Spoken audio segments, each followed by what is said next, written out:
evening. I'm Senior Chief Vince Dickens, and welcome back to another edition of Icebreaker. Tonight, once again, we'll be talking about the base transition, so make sure you give us a call at 4613-4614 and 4550 to talk to our base commanders, my in-studio guests, about questions on your mind, base transition and otherwise. And as always, joining me, Colonel Craig Croxton, Commander of Iceland Defense Force, Captain Mark Lawton, Commanding Officer of Naval Air Station Keflavik, Colonel Philip Gibbons, Commander of the 85th Group, and Captain Michael McCartan, Commanding Officer of Naval Hospital Keflavik. There's got to be a shorter way to say all that. Welcome back, sirs. Good to see you again. And I know we're going to, among other things, going to actually be talking about a timeline a little bit later, but we've already had, actually, before the show, some questions come in, as well as some other things that we want to get to, and then we can spend the rest of the time talking timeline or whatever we need to talk to in response to questions. Colonel Croxton, I always like to start big picture, if I may, and I have heard that we may be having some visitors or something to that effect to help us big picture government of Iceland relations. Can you give us more? Sure. We've got European Command tentatively scheduled to come in next week, Tuesday, Wednesday, Thursday. They'll be led by Rear Admiral Gallagher. And their purpose here is to meet with the ambassador, update her on the status of the plan that EUCOM's developing for the defense of Iceland, and potentially meet with the government of Iceland to give them an update on that status. So that's the big strategic look on how the U.S. would intend to defend Iceland. And so that's tentative, and things are in a state of flux right now, so we'll see as the week progresses if that comes to fruition.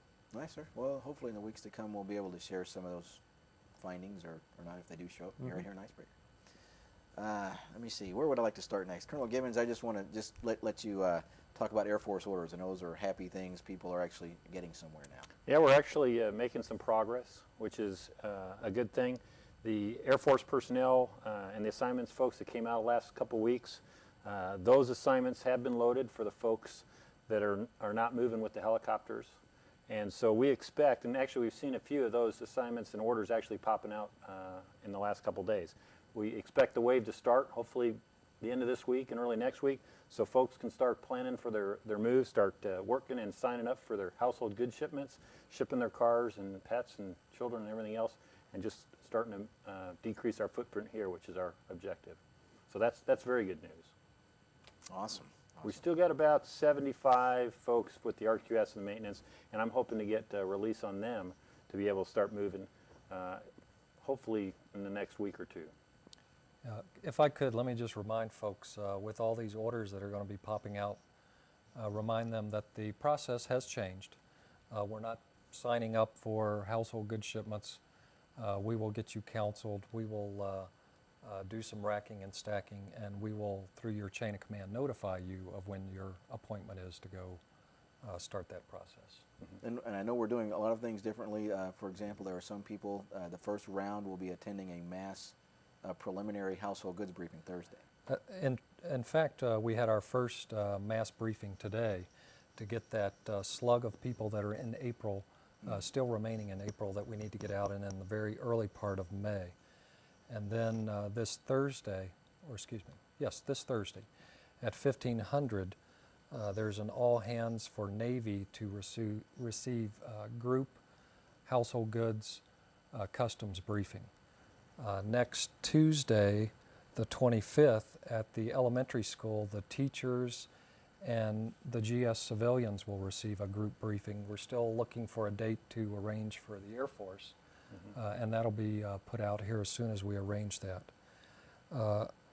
There's also going to be some makeup sessions that we don't have scheduled just yet, but we're going to get everybody in these group sessions, and then we'll catch the stragglers a little bit later. All right, sir. We had another question come in. I was going to, Captain McCartan did have a few items he wanted to stress on the hospital. One is, of course, we're still online for transition to clinic. Exactly. And I just want to remind folks that as we have been planning all along, it just kind of corresponds now with as we're starting to prepare for downsizing, the hospital will be converting to a clinic. The effective date of that plan is the 2 June. And I just want to start reminding folks how our business will be changing. With our decreasing staffing, we will be closing the doors of the building, of the clinic, at 1800. And overnight, we will have telephone access to medical advice, and just to either make appointments for folks for the following day, to give them advice of what to do overnight, or to give them instructions to seek care during the nighttime hours. And care would be received during those off hours here in town in Keflavik, or depending upon the case, and all would be at Landsspitali in Reykjavik. So we'll be getting more out, but I just wanted to remind people that that is a part of the program that will be coming up, and we'll be getting the details of where, when, and how. But I just want to kind of make sure we have that out there among all the other things that are going on. Yes, sir. And a couple of administrative points. Want to make sure a lot of people getting orders, going to other overseas duties stations, need to get their screenings done. Exactly. Overseas screening, we've mentioned that here a couple of times on the program, and if you are here in Iceland and you're going to be going to yet another overseas duty station, irrespective of your having been cleared to come here into Iceland, you'll need to go through the process again. In order to do that methodically, we would ask for some cooperation. There are medical screenings as well as dental screenings in two separate facilities, two separate ways of approaching the record. At the hospital, what we would want to use is HM1 Catherine Young is our expert on the overseas screening process, and we are going to use Periosa Young as the intake at the hospital. Periosa Young's phone number is 3231, and if you were to give her a call, she will get you set up for an appointment to begin the process. So HM1 Young at 3231 to begin the medical process. At the dental clinic, Dr. Avillo is able to have a little more flexibility. He is saying that if there is an active duty member only, he is willing to let that person just come in unannounced. And Dr. Avillo or Dr. Petrusko-Bobek would try to get that screening completed between their patients. If there is an active duty member and maybe just one dependent, a spouse, they could come in, again, unannounced. So one or two people at the dental clinic could come in unannounced and we can handle them. If it's two or more, or three or more, we would ask that people do call to make an appointment, just so we can have the records prepared and do it in a more methodic manner. And that number would be 5230. So for the hospital and the medical screening, it's HM1 Catherine Young at 3231. And for the dental screening, if there are three or more of you, it would be to call the dental clinic at 5230. Yes, sir. And don't forget to pick up your several things when you check out. There are several things to pick up. We've mentioned several times here your health records, of course, and dental records. And for those to be picked up, it would be an active duty member, and he or she would need to be prepared to have a signed consent from family members 14 years of age or older. For family members 13 and younger, you would not need any kind of signed consent. Another factor that we mentioned here on the program previously was x-rays.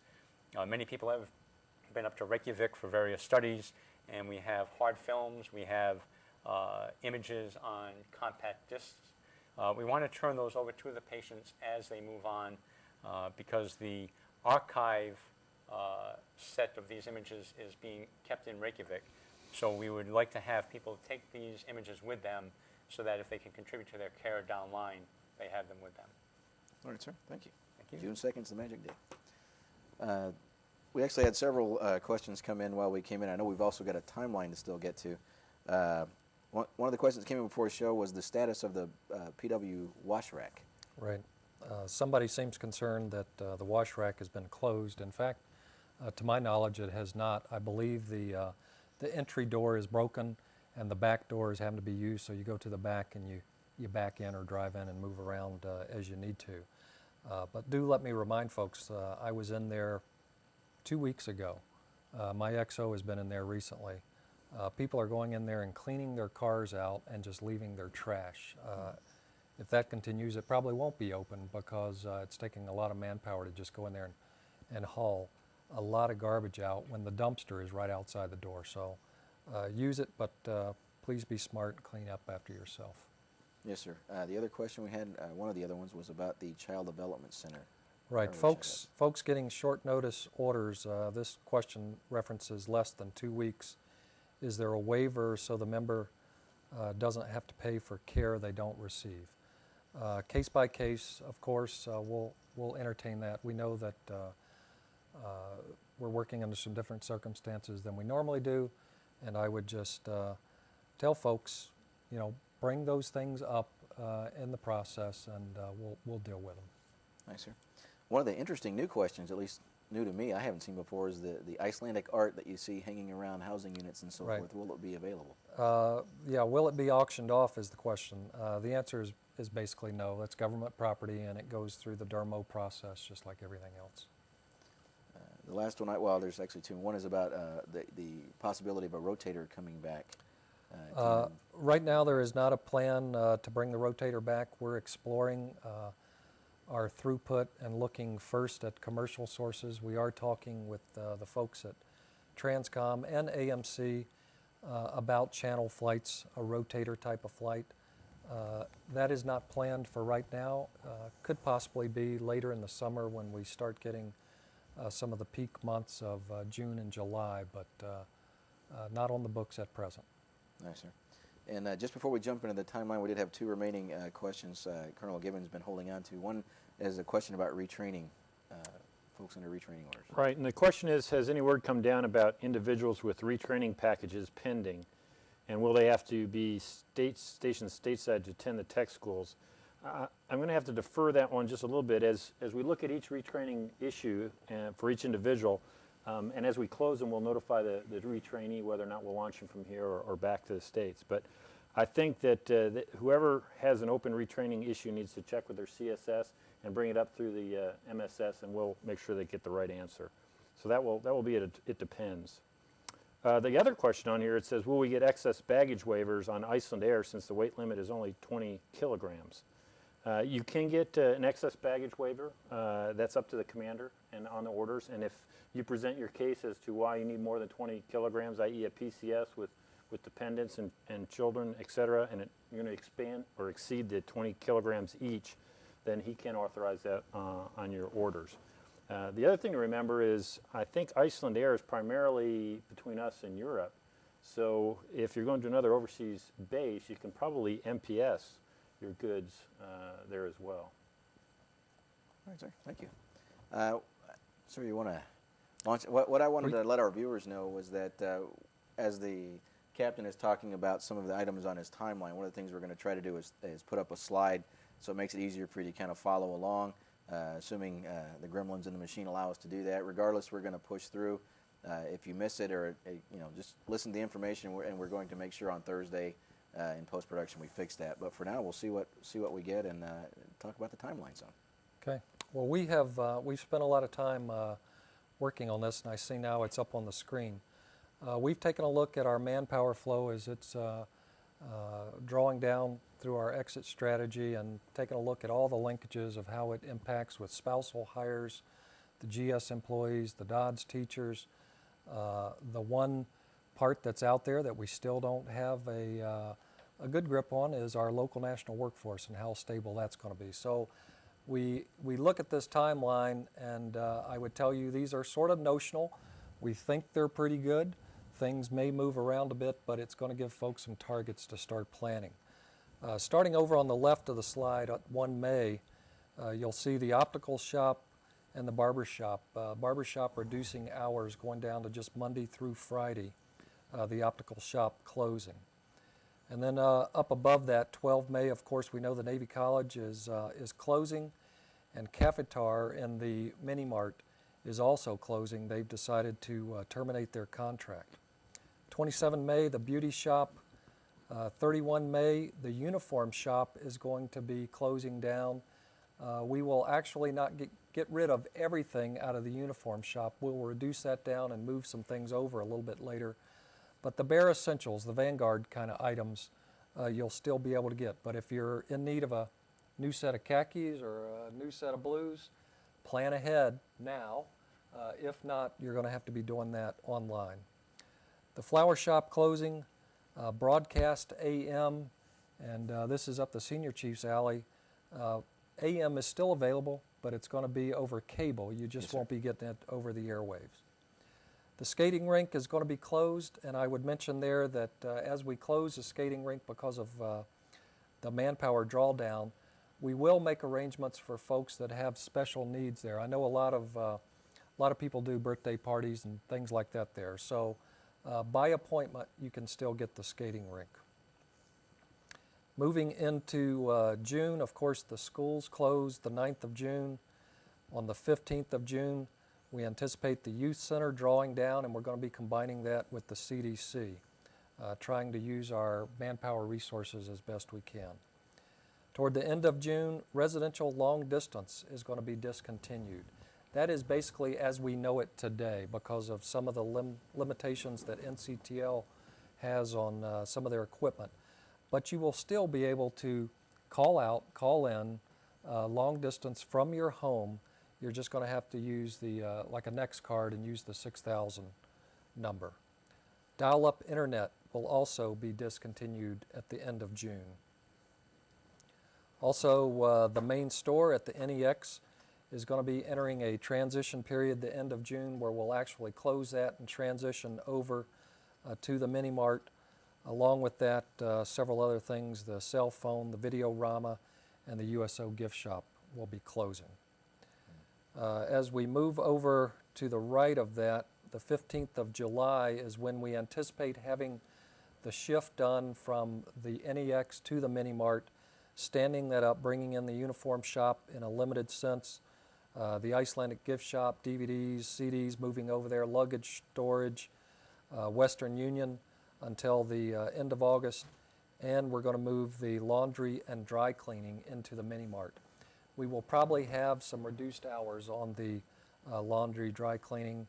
I know Ron Dahl and the folks at the Navy Exchange are trying to work that one for us, and will get back to us a little more on that. Up above July the 15th is when we're anticipating that the CDC will be closing. Again, that's based strictly on the drawdown of personnel and dependents that work in the CDC as they're leaving with their spouses. Service Central is going to be closing. We're going to move a couple of the functions from Service Central, and I'm trying to remember the internet admin and something else is going to move over into the main MWR facility. Teen Center closing, and like the AM broadcast FM will be going down at that time, but still available over cable. Yes, sir. On the 12th of July, we anticipate that ADSL is going to be going down. There is going to be a requirement for prepaying, so somewhere back, I think in the June timeframe, and we'll get this out to you, you're going to need to prepay if you want to keep your ADSL running all the way through July. Up above, under the 31st of July, we anticipate the commissary closing, and I'll talk more about the commissary here in a little bit. Auto parts store, the auto hobby shop, Three Flags Club, live TV will be coming down. The community center, the USO Internet Cafe, the pool, and the library. The library not closing completely, but going to some reduced hours, I think is what that is. Let's see, 15 August, auto repair service discontinues. 25 August, the community bank is going to be closing. The 31st of August, Andrews Theater, Taco Bell and A&W in the Mini Mart, the Windbreaker, new car sales, the roller channels will be discontinued, the Navy Lodge will close, and the Navy Federal Credit Union will be closing. Let's see, we go up to 1 September, and the bowling alley is going to be closing. On the 15th of September, and we're getting down now where we've only got a few people left here on the base. The running track, the main gym, privateers, the functions that we have remaining in the mini mall will close up. AFN TV will close up. And then on the 19th, the gas station closing, and takes us down to the 28th of September, right up to the last couple of days of the base operating, where we'll close the post office. You see the galley is TBD in there. Our goal is to keep the galley running as long as possible, recognizing, of course, that that is manned solely by our local national workforce. There's some other little particulars that go with some of those things, and we'll be putting that out on the roller channel, so folks will be getting all of that information. Nice. That's the timeline as we know it today. Again, I would tell folks use these as planning tools as you're looking ahead, recognizing they may move a little bit to the left. If we can, we will move them out to the right and keep services going as long as possible. This is a good chance to also mention that as we do this drawdown, as you're looking at the services drawdown, there's going to be opportunities for folks to volunteer on the base. I was over at the commissary today, and Jim Marino is struggling against some pretty tough things over there as far as our shipments arriving. Today, he finally got out of the warehouse, or I guess out of the shipyard, 3 dry containers for us. These have been sitting there since last week, and we couldn't get them because of the Icelandic holidays. They arrived today, and they have unpacked 2 of them as of a little while ago, and I think they're starting to work on the 3rd. He's also made arrangements for some airlift items to be brought into us since our sea lift is running a little slow, and on 1 May we'll get a bunch of items in. And between 10 May and the end of the month, we're anticipating the normal shipping picking back up. I would tell folks that as we go through this period of some interruption in our shipments with the commissary, that we're going to see some number of items disappearing from the shelf. If your favorite spaghetti sauce is ragu, you may not have ragu anymore, and you may be eating Prego or something. The stuff is going to be there. It just may not be in the same different varieties that you're used to. We're also shifting over to all local produce, which I think is going to work out well for us. It's going to be a little bit more expensive, although the commissary is going to offset some of that, but it's going to give us fresher produce, probably with a little less variety, but a little fresher. So there are some things going on over at the commissary that I think will help also. Nice, sir. Wow. While we were going through that, we did have some other questions coming through the normal channels. Just want to remind you can still give us a call at 461-3-4614-4550. Most of the answers have been provided, more or less. The first question was about the Grindavik transmitter site. Yeah, what's happening with the Grindavik transmitter site? It's still there and it's still operating. Okay. And anticipate that it will be for some period of time. Nice, sir. The other one was about housing for if the person doesn't leave until later in the year, their family moves earlier. Yeah, let me talk about this for just a moment, because there's some good news out there. A few weeks ago, we had the Fleet Master Chief in, and we had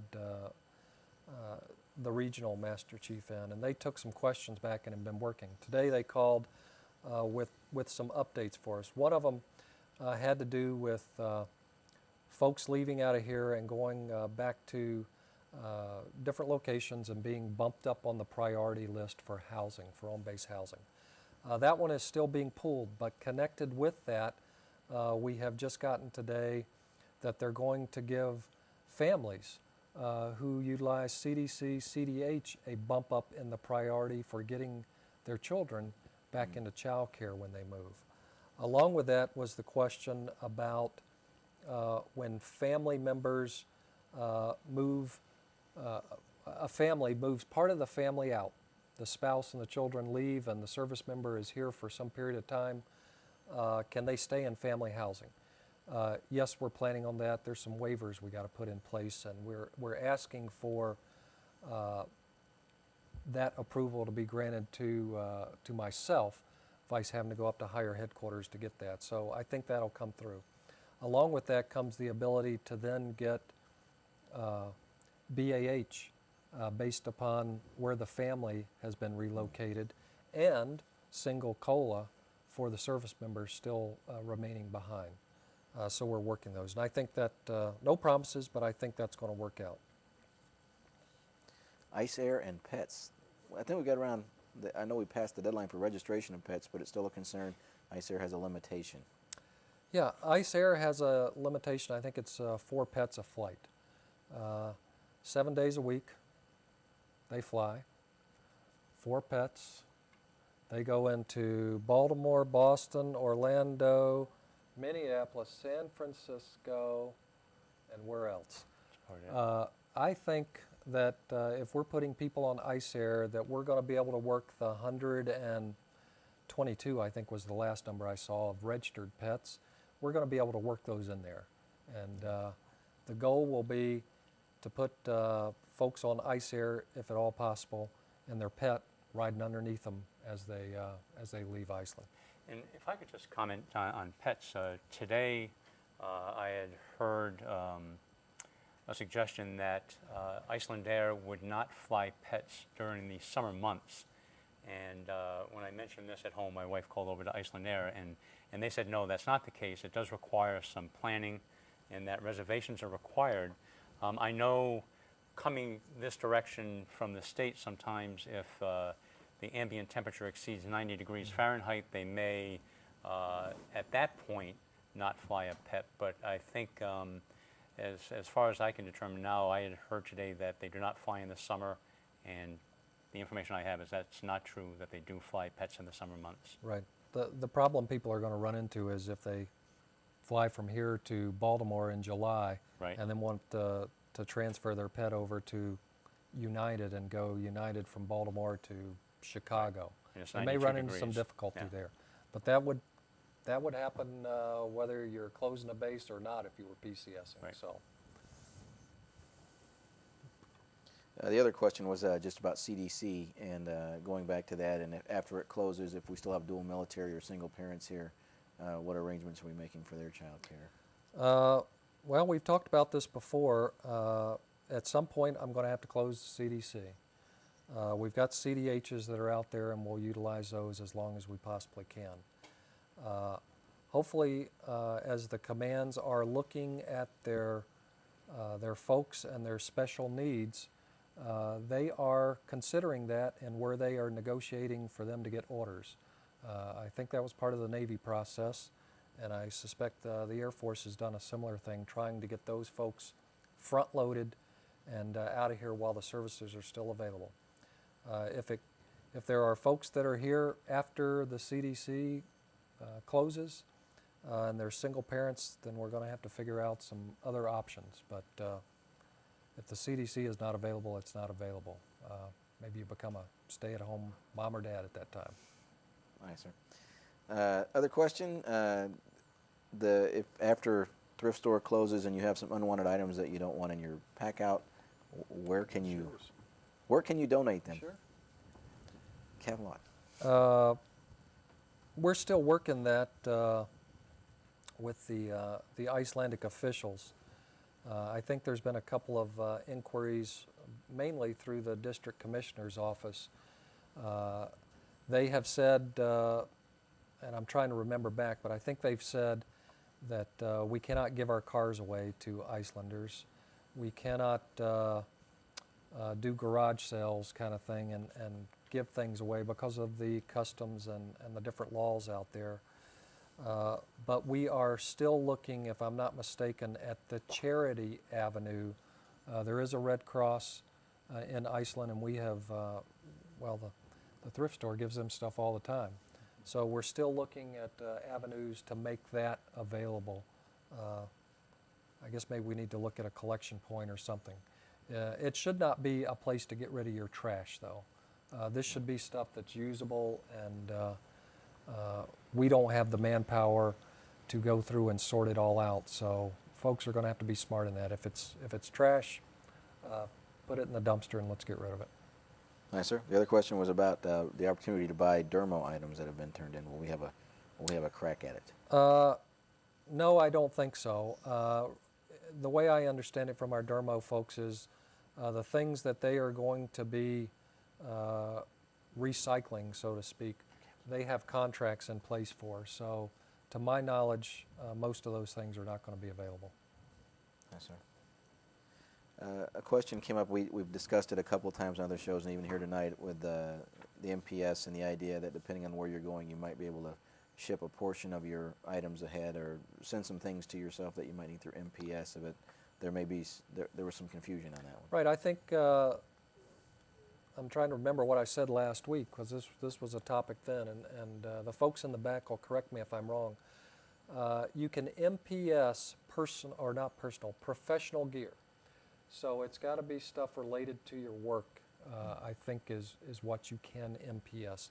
And there was some limitation on the size of the box and the weight of the box and all those things.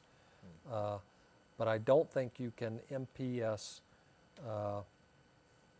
your stereo, because that's probably not personal or not professional gear. Correct me in the back there if I'm wrong, please. And I don't remember if we answered the question. Does it matter where, if it only is it only within the European theater, or if you were transferring to, say, Japan, would that be another limitation just on where it's going and how the flights are routed?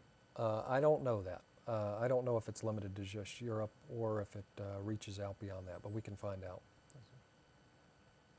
Another question about the base chapel and how long. Yeah, how long will the chapel be open? Planning on it being open through the end. I've specifically asked for chaplains to be here all the way through the closure process. We've got Father Dermott, our Catholic chaplain, Don Twist, and my command chaplain, Dane Nix, who should be here right through September. Whether we'll be holding services in the chapel all the way through, to be announced. We may be holding services someplace else as we draw down. And just want to remind everyone, you still have your shot at 4613-4614-4550. Don't miss your chance to get your questions answered. We did have one on, which has come up before, about extending the base bus hours. Yeah, as a matter of fact, that was a topic of discussion today in my 1730 wrap-up. They're going to have a plan, I think they said to me tomorrow, on extending the base bus service. We recognize folks are shipping their cars, and although the weather's nice, it's still some distance to get around places, and when you're hauling groceries and things. So we are looking at that. When that will kick in, the routes and all that, to be announced, but it's coming. Nice, sir. And this one is one I know, force protection, your top priority, and that was a question about security and how is that going to be handled with so many of our MAs apparently leaving? We will continue to meet our requirements for providing for force protection for the base, for the personnel here, for all of our facilities. That has been number one priority of my bosses and of myself. Yes, we are going to go through a Master at Arms drawdown, but that drawdown is going to be measured against decreasing requirements as we are closing up things, decreasing the things we need to be looking at. We'll do that. We're also looking at some augmentation force coming in as some of our regular security force leaves. So we will continue to meet all those requirements. Nice, sir. Actually, well, we've run out of cards. We've been pretty efficient, I think, today. And I think a lot of it just has to do with so many questions are actually finally being answered, and I know there was that sort of period where we were trying to get our hands around all of it. Before we close up, as always, I did want to go down the row and make sure we've got any saved rounds, any last bits of words of wisdom before we sign off.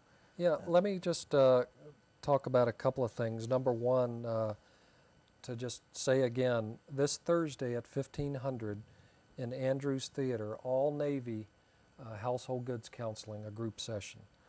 The teachers and the GS employees next Tuesday, April 25th at the elementary school at 15:30, and then we're working to get the dates for the Air Force set up. Today we had our first, we're calling it slot time conference, to start taking people with orders and matching them up to household goods appointments. And everything I heard was that went very smoothly, good cooperation between Air Force, Navy, and the Dodds teachers and GS represented there. So that's going to happen every week. I think it's every Tuesday. That meets at 10 o'clock in the morning, and we'll stay ahead of that process. There is a team coming next week along with the UCOM, or separate actually from the UCOM team. There's about 25 folks coming from Navy Region Europe. So there's going to be a lot of folks on the base driving around, poking and prodding and seeing what's out there under the rocks to help us as we continue in our drawdown effort. Let me remind Navy folks, if you have an OTEP that is in the system, particularly if you have an OTEP that has been approved, you probably need to be talking to one of the NCs, because there is a process, there is some paperwork that has to be done for certain issues associated with OTEP. So Navy folks, if you got them, get in there and talk to the NCs. I guess that's all I've got. Nice, sir. Colonel Croxton. Sure, I just want to remind everyone that you may get approached by the press from downtown, and just keep in the back of your mind the press is there to put a story out. They may not necessarily be your friend. If the press asks to do an interview or asks you a question, please just reply with a no comment, and refer them to our public affairs officer in the Iceland Defense Force. He'll handle the questions. They'll get the questions to the 06 team up here, and we'll dance around those political minefields when we deal with the press. But remember, in this situation, we don't want to say anything that may be taken in the wrong context, may be taken out of context, so your words may be printed inaccurately in the press. So please refer them to public affairs, and let the 06 team up here handle those issues. Nice, sir. Thank you. Colonel Gibbons. I'd just like to say that I think things are picking up speed. We're hoping to, I got another question here, get the orders on folks. But what's going to happen while we're doing that is going to create a lot of turmoil. And so I ask for families, individuals to please go directly to their first sergeants and commanders when issues come up. Don't wait for the Tuesday Icebreaker or even the website. Please notify your commanders and get the issues to me as quick as possible if it's something that is going to affect your morale or is going to affect others on the base, so that we can get the issues addressed. I'm very much concerned about taking care of folks through this transition. We know it's going to be turbulent. We know it's going to be hard on some families. We're trying to minimize that as much as possible. So please, let's not have any single person shoulder the burden. We're a team together, Air Force, Navy, hospital, IVF, and we'll pull through this together. Nice, sir. And helicopters. How will the transition of the helicopter squadron work? This probably came in from Colonel Greeton, the helicopter squadron commander. The transition of the helicopter squadron will work as one would expect. In other words, what we're going to do is we've got a certain number of folks that already, and I think they know who they are, that are going to transition to the next location, which has not been announced yet, but that's just because the diplomatic announcement hasn't been worked. And then we're going to PCS folks from other places all over the world in there to supplement it. And so we'll stand that up. Now, to keep flying and doing that, that's a very complicated puzzle, because we're going to actually move the squadron, and then we're going to also be maintaining our commitment here to provide search and rescue and support of the F-15s. So it's a very complicated puzzle that I probably can't explain very well on this show. All right, sir. Thank you. Captain Lawton, guinea pigs? Guinea pigs. Is there any way to PCS back to the States with the guinea pig? Not if it's that pig that's already been eaten by the snake. The only way that I know of, and I'm not 100% sure that you can, would be if you go mill air. These are considered, there's a term out there I think called pocket pets or something, and Iceland Air does not let you fly those, so unless you can get them on a military flight, might better start looking for a home for them. Nice, sir. And closing comments? Closing comments, just stay focused. We are now into execution. We are seeing the ramp up in household goods shipments, pack-outs, and I should mention that some good folks came to town and have helped us with that issue, and we've been working with Transcom and the folks at SDDC, and it appears to me that we are moving down the right track to be able to handle this large amount of household goods that we've got to get underway. And I think that some time is going to have to go by to see if we are in fact digesting this pig, but I think we're going to get there, and I feel pretty confident in that. But as we do ramp up, the opportunity is going to be there, again, to take shortcuts, to look for the easy way to get something done, and that may not always be the proper way. So I would just encourage folks, keep safety in mind, mitigate the risk where you have to, seek advice from the chain of command if there's something out there that just doesn't look or smell right, and let's stay safe. Nice, sir. Thank you. Captain McCartan, we did have a follow-up question on medical records. We did have a question. If your spouse is leaving early and you don't have your orders, can your spouse leave with his or her medical records? And the answer to that, the key is that you don't have your orders. So in that case, we would not turn the medical records over to you. The reason that's the case is knowing where you're transferring to is very important. We receive medical records from other consultants from previous duty stations, and they'll come to us, and it's very important that those records finally make it into the permanent record. So we would require that you do have your orders in hand in order that we can register in our computer base where we can forward things to. Nice, sir. And your final thoughts? Final thoughts, well, I just want to echo one thing from Colonel Croxton in terms of the press. Please do use your heads. As the Colonel mentioned, press is looking to write a story, and there have been a few unfortunate circumstances where people who should have known better did respond to press questions. So please stay ahead of that and refer people to the PAO. My closing comment would be, Captain Lawton just mentioned that everything is ramping up, and that is exactly right. But I think right now there's still some time to think clearly before chaos reigns.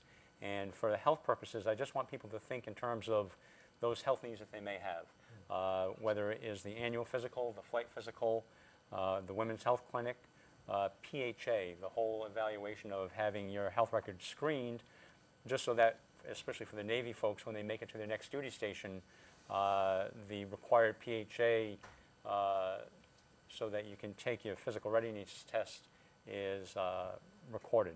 So just be in touch, anticipate those needs, get to us now, and we can work you in. And also, don't forget that if you need some extra help from the pharmacy, make sure you get your refills Oh, before absolutely. Yes, thank you. before Yes. they close. Yes, we do currently have reasonable stocks of all of the commonly used medications.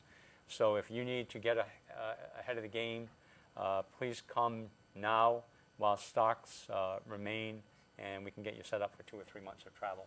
Nice, sir. Thank you. Thank you. And for Colonel Gibbons, a great chance to demonstrate the teamwork and how we do things together here, Air Force and Navy. Question about Air Force TMO. Yeah, the question is, how will Air Force receive their TMO appointments? Just like Captain Lawton had said, the Air Force is going to be scheduled for their mass TMO briefings. I believe the first one is going to be next week, just like the U.S. Navy is, and like Mark mentioned. And what we'll do is we'll provide all the information out at that mass briefing. So it's going to be a little bit different than your normal PCS. You'll get the majority of what you need, the information that you normally need for a TMO briefing at that, and then we'll work the folders, and then it'll be a much more smoother process. You'll get your appointments through the MPF or MSS, and you'll be able to then work the system with the Navy and get the movers to show up at your house and move your goods. So just stand by for the announcement. As soon as you have your orders, you'll be scheduled for the mass appointment. Nice, sir. Thank you. And thanks to all my studio guests. Thanks for joining us, and we'll be right back here about a week from now, I suppose, minus an hour, give or take. And thank you for joining us. Remember that we re-air Icebreaker in its entirety on Thursdays. That'll be 6 p.m. on Roller Channel 21. This week we'll put in the slide that we were showing and keep it up a little longer so you can follow along with the notional transition timeline there. So make sure you tune in Thursday if you didn't catch all of it, and get your notes jotted down for your planning purposes. And we'll see you right here next week. And from all of us, have a very good evening.